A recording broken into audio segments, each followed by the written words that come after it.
ونصلي على رسوله الكريم أما بعد فأعوذ بالله من الشيطان الرجيم بسم الله الرحمن الرحيم ومن آياته أن خلق لكم من أنفسكم أزواجا لتسكنوا إليها وجعل بينكم مودة ورحمة ان فی ذلک لآیات لقوم یتفکرون صدق اللہ العظیم۔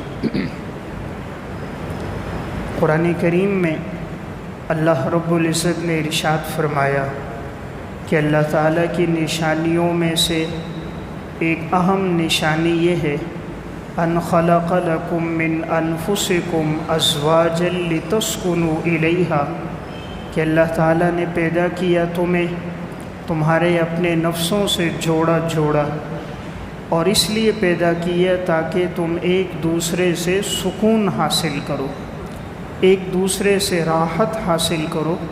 وَجَعَلَ بَيْنَكُمْ مَوَدَّةً وَرَحْمَةً اور ہم نے تمہارے درمیان محبت رکھ دی اور رحمت شفقت رکھ دی۔ ان فی ذلک لآیات لقوم یتفکرون یقیناً اس میں نشانیاں ہیں ایسے قوم کے لیے جو غور و فکر کرنے والے ہیں۔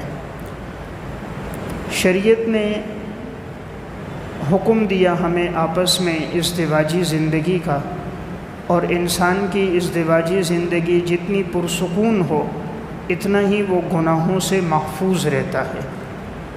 نبی اکرم صلی اللہ علیہ وسلم نے نوجوانوں کی جماعت کو خطاب کر کے فرمایا یا معشر الشباب من استطاع منکم الباءۃ فلیتزوج فإنہ اغض للبصر واحسن للفرج ومن لم یستطع فعلیہ بالصوم فإنہ لہ وجاء۔ آپ نے فرمایا اے نوجوانوں کی جماعت، جو تم میں سے نکاح کرنے کی طاقت رکھے اسے چاہیے کہ وہ نکاح کرے۔ اس کے دو فائدے ہیں، نمبر ایک اس کی نگاہیں جھک جائیں گی، نمبر دو اس کی عزت آبرو شرمگاہ محفوظ ہو جائے گی۔ اور جو نکاح کرنے کی طاقت نہ رکھے وہ روزے رکھے، اس لیے کہ اس روزے رکھنے سے اس کی مردانہ قوت میں کمی آئے گی۔ تو شریعت نے ہمیں نکاح کا حکم دیا۔ آج جب والدین اللہ تعالیٰ بیٹی کی نعمت سے جب مالا مال ہو کرے تو ماں باپ بڑے خوش ہوتے ہیں، اللہ تعالیٰ نے اولاد کی نعمت عطا فرمائی۔ اولاد میں بیٹی اللہ کی طرف سے ایک عظیم رحمت ہوتی ہے، اور ماں باپ بڑی محنت کے ساتھ تگ و دو کے ساتھ اس کی پرورش کرتے ہیں۔ اور جب بچی اس قابل ہو جاتی ہے کہ اسے ازدواجی زندگی کے ساتھ منسلک کیا جائے، والدین ہر قسم کا آج کے ماحول میں جہیز بھی خرید کر دیتے ہیں، اس کی زندگی گزارنے کے لیے ساز و سامان بھی دیتے ہیں۔ والد چاہے بظاہر تنگ دستی کی زندگی گزار رہا ہو، لیکن وہ پھر بھی اپنی بیٹی کی شادی میں کہیں بیسی ڈال کر، کسی سے قرض لے کر، محنت کر کے اپنی بچی کے لیے کچھ نہ کچھ سامان بھی بناتا ہے، بچی کو کچھ تحفے بھی دیتا ہے، صرف اس لیے کہ میری بچی کی آنے والی زندگی خوشگوار ہو جائے۔ تو جتنی خوشگوار زندگی بیٹی کی ہوتی ہے ماں باپ اتنے خوش ہوتے ہیں، اور اللہ نہ کرے اگر وہ سسرال میں جا کر پریشان ہو، تنگی اور تکلیف میں ہو، تو والدین کی زندگی کا سکون بھی ختم ہو جاتا ہے۔ پھر آئے دن جب وہ اپنی بچی کی باتیں، وہاں کی بے سکونیاں، بے اعتدالیاں سنتے ہیں تو ماں باپ بہت سی بیماریوں میں مبتلا ہو جاتے ہیں۔ وہ باتیں سن کر بسا اوقات کبھی ایسا ہوتا ہے وہ زندگی سے ہار مان لیتے ہیں، بسا اوقات ایسا ہوتا ہے کہ زندگی میں انہیں امراض لگ جاتے ہیں۔ تو اس کی بنیادی وجہ کیا ہے؟ اور کبھی اللہ نہ کرے کہ آج اگر معاشرے میں طلاق ہو جائے اور جب بچی گھر واپس آئے تو ماں باپ کے لیے بہت بڑا صدمہ ہوتا ہے۔ پھر ہمارا معاشرہ ایسا ہے کہ اگر لڑکی کو طلاق ہو تو پھر اس کے لیے دوبارہ شادی کرنا بہت مشکل ہوتا ہے۔ عموماً بعد والے کہتے ہیں کہ اتنی اچھی ہوتی تو پہلے والے کیوں طلاق دیتے، اگرچہ بچی کا قصور نہیں بھی ہوتا، لیکن پھر بھی جب طلاق کا داغ ایسا داغ ہے، خلا کا داغ ایسا داغ ہے کہ معاشرے والے پھر اس کو اتنی آسانی سے قبول نہیں کرتے۔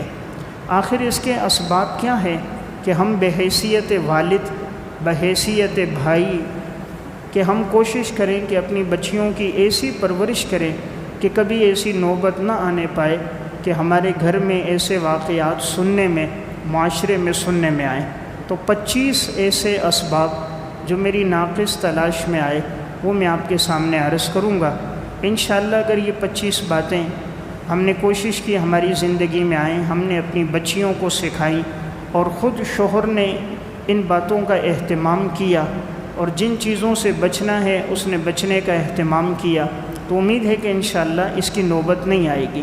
اس کا نقصان طرفین کو ہوتا ہے۔ جب طلاق ہو جائے بچوں کی زندگی برباد ہو جاتی ہے، پھر وہ بچے پڑھ نہیں سکتے، ان کا مستقبل تاریک ہو جاتا ہے۔ پھر وہ ایک طرف ماں کی جدائی، ایک طرف والد کا صدمہ اور غم، تو ان کی زندگی بے چینی، بے قراری میں گزرتی ہے۔ دونوں خاندانوں میں ناچاکیاں ہو جاتی ہیں، ایک دوسرے کو دیکھنا گوارا نہیں کرتے، دشمن ہو جاتے ہیں، سگے بھائی کیوں نہ ہو، لیکن اگر ایسی نوبت آئے طلاق کی تو پھر بھائی بھائی سے دست و گریبان ہو جاتے ہیں، خوشی غموں میں شرکت ختم ہو جاتی ہے، رشتے ناطے ختم ہو جاتے ہیں۔ تو اس کے پیچھے آخر اسباب کیا ہیں؟ سب سے پہلا سبب ہے اللہ کی نافرمانی کرنا۔ جب میاں بیوی کی زندگی میں اللہ کی اطاعت نہیں ہوتی، عبادات کا اہتمام نہیں ہوتا، نماز کی پابندی نہیں ہوتی، فرائض کا اہتمام نہیں ہوتا، گناہوں سے نہیں بچتے، تو میاں بیوی میں محبت نہیں ہوتی، اور جب محبت نہیں ہوتی تو رفتہ رفتہ مزاج میں بے اعتدالی آتی ہے، غصہ زیادہ آتا ہے، دوسرے کی خامیاں نظر آنا شروع ہو جاتی ہیں، نوبت طلاق تک پہنچتی ہے۔ جس گھر میں میاں بیوی اللہ کے فرما بردار ہوں وہاں کبھی طلاق کی نوبت نہیں آئے گی۔ اللہ دونوں کے دلوں میں ایک دوسرے کی محبت ڈال دے گا، شوہر کے دل میں بیوی کی محبت، بیوی کے دل میں اللہ شوہر کی محبت ڈال دے گا۔ یہ دل میں محبت اللہ ڈالتا ہے۔ اگر ایک انسان اللہ کا نافرمان ہے، وہ اپنی گھر والی کو سونا چاندی کی چمچ میں کھلائے تب بھی بیوی بچے نافرمان ہوں گے۔ اگر ایک آدمی اللہ کا فرما بردار ہے، وہ اپنی اولاد کو، گھر والوں کو سوکھی روٹی کھلائے، پیاز کے ساتھ، چٹنی کے ساتھ کھلائے، بیوی بچے اس پہ جان دیں گے۔ یہ دلوں میں محبت اللہ ڈالتا ہے۔ یہ اسباب سے نہیں آتی کہ اگر ہم یہ سمجھیں ہمارے پاس بنگلہ ہوگا، بڑی گاڑی ہوگی، نوکر چاکر ہوں گے، ہمارے بچے گھر والے ہم سے خوش ہوں گے۔ آج زیادہ طلاقیں انہی جگہوں پر ہوتی ہیں جہاں دولت پیسہ زیادہ ہے۔ سب کچھ ہوتے ہوئے بھی ان گھروں میں سکون نہیں ہے۔ کبھی ان مالداروں سے آپ پوچھ لو جو بڑی بڑی کوٹھیوں میں رہنے والے، محلوں میں، بنگلات میں رہنے والے، ان سے پوچھو ان کی ازدواجی زندگی میں سکون نہیں ہے، ہر وقت بے چین اور بے قرار ہوتے ہیں۔ شوہر بیوی سے، بیوی شوہر سے مایوسی کی کیفیت ہوتی ہے، ملنا گوارا نہیں کرتے، بیٹھنا گوارا نہیں کرتے، آپس میں نفرتیں ہوتی ہیں۔ تو پہلی اور اہم وجہ کہ جہاں کبھی ایسی بات سامنے آئے کہ میاں بیوی کا آپس میں نباہ نہیں ہو رہا، آپس میں محبت نہیں ہو رہی، آپ دیکھنا وہ عبادت میں سستی کرتے ہوں گے، نماز میں سستی کرتا ہوگا، یا شوہر کی زندگی میں سستی ہوگی، بیوی کے دل میں محبت نہیں ہوگی، یا بیوی عبادت گزار نہیں ہوگی، نماز کی پابند نہیں ہوگی، تو شوہر کے دل میں محبت نہیں ہوگی۔ ورنہ جن گھرانوں میں اللہ کی اطاعت ہوتی ہے، اللہ تعالیٰ آپس میں سکون محبت نصیب فرما دیتے ہیں۔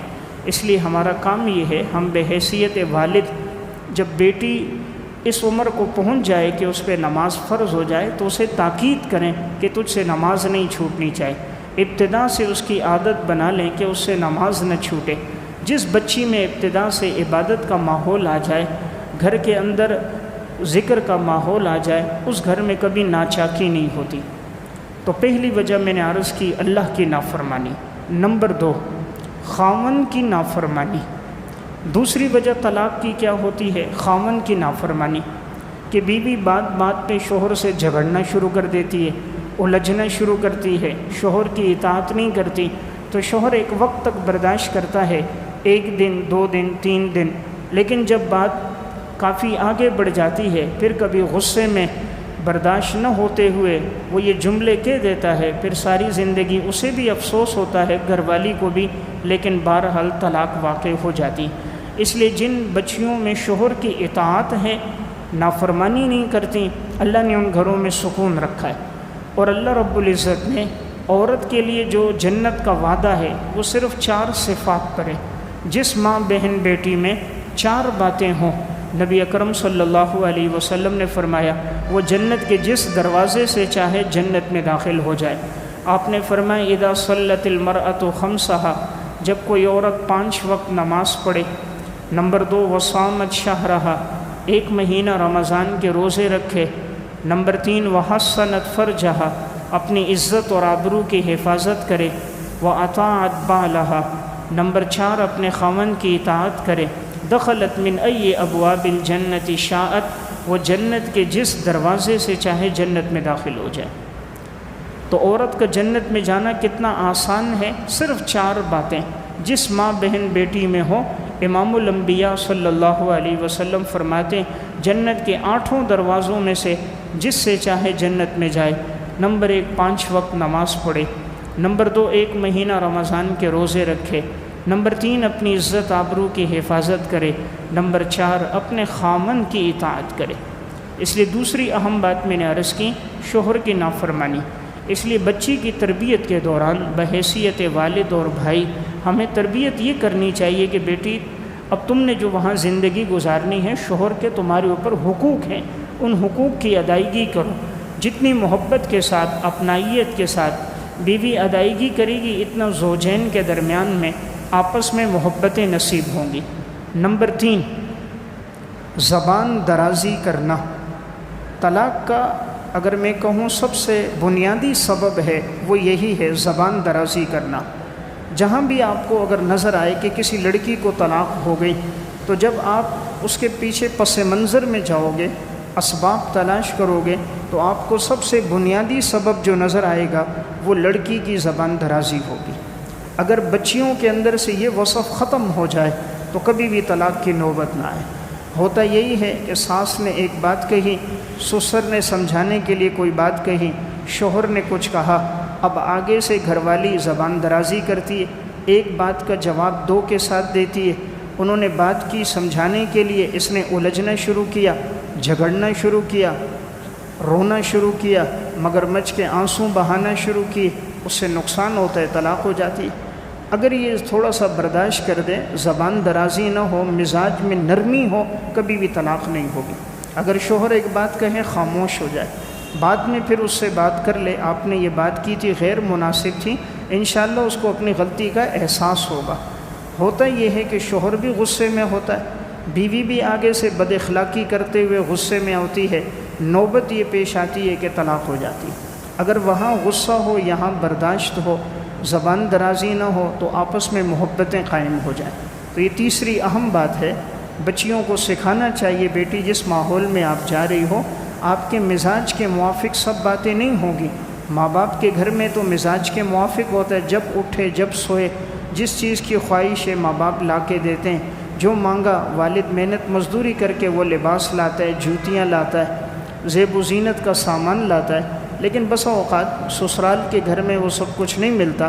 تو اگر یہ زبان درازی نہ ہو، محبت کے الفاظ ہوں، جی آپ نے کیا کہا، میں نے آپ کی بات سن لی، میں انشاءاللہ ابھی یہ چیز بناتی ہوں، ابھی مہمانوں کی خدمت کرتی ہوں، کوئی پریشانی کی بات نہیں۔